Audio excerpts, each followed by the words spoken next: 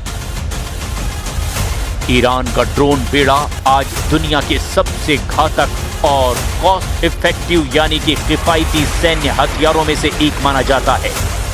Iran ने अपने drone बेड़े को न केवल आधुनिक बनाया, बल्कि हाल ही में 1000 नए रणनीतिक ड्रोन अपनी सेना में शामिल किए हैं।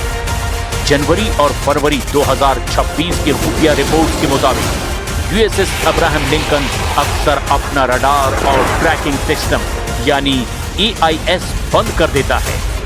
इसे मिलिट्री भाषा में गोइंग डार्क यानी डार्क जोन कहते हैं, ताकि उसकी लोकेशन पता ना चल सके। लेकिन ईरान भी जंग का जबरदस्त बाजीगर निकला है। इजरायली और अमेरिकी खुफिया रिपोर्ट्स के मुताबिक ईरान की मिसाइलें बेहद खौफनाक हैं।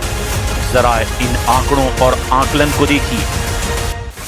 ईरान की तरफ से हमला होगा, इसे लेकर इजराइल के पास क्या क्या खुफिया इनपुट हैं, जरा वो भी जान लीजिए। इजरायली खुफिया एजेंसियों मोसाद और IDF खुफिया एजेंसी ने ट्रंप को सौंपने के लिए एक विस्तृत स्लाइड डेक और डोजियर तैयार किया है, जिसे लेकर कई दावे किए गए हैं। इजराइल का दावा है कि ईरान उन परमाणु ठिकानों जैसे फोर्डो और नतांज को फिर से सक्रिय कर रहा है, जिन्हें जून 2025 में बमबारी से नष्ट कर दिया गया था। वे अब और ज्यादा उन्नत सेंट्रीफ्यूज का इस्तेमाल कर रहे हैं। खुफिया इनपुट के मुताबिक ईरान हर महीने 3000 बैलिस्टिक मिसाइलें बनाने की क्षमता विकसित कर रहा है। इजराइल इसे अपने अस्तित्व के लिए सबसे बड़ा खतरा मान रहा है। अभी करीब 300 मिसाइलें हर 30 दिन में बन रही है, जो आने वाले दिनों में 30 दिन में 3000 मिसाइल बनाने तक पहुंचने वाली है। इजराइल के पास सबूत है कि ईरान सीरिया और लेबनान के रास्ते हिजबुल्लाह को फिर से लंबी दूरी की मिसाइलों से लैस कर रहा है। इजरायली खुफिया रिपोर्ट्स में यह भी जिक्र है कि ईरान अभी भी अमेरिका और इजरायली नेताओं, जिनमें ट्रंप भी शामिल हैं, इन्हीं को निशाना बनाने की साजिश रच रहा है, जिसका मकसद जून 2025 की हार का बदला लेना है। इजराइल का मानना है कि कूटनीति केवल ईरान को समय दे रही है।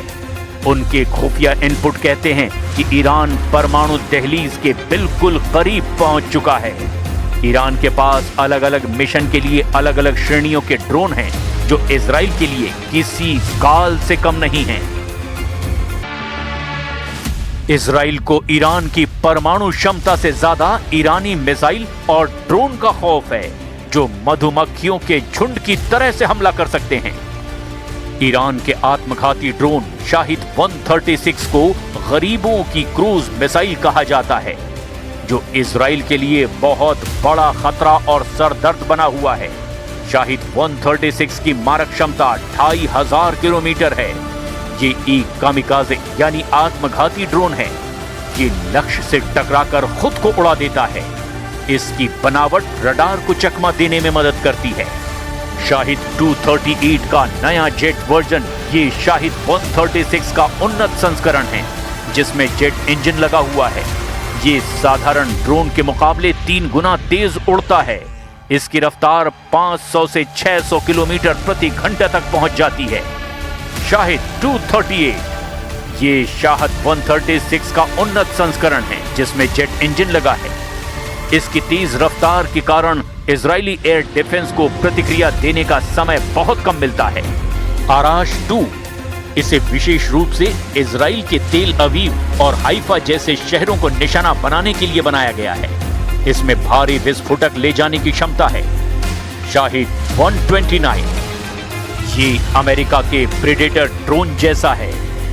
ये न केवल हमला कर सकता है, बल्कि 24 घंटे तक हवा में रहकर जासूसी भी कर सकता है।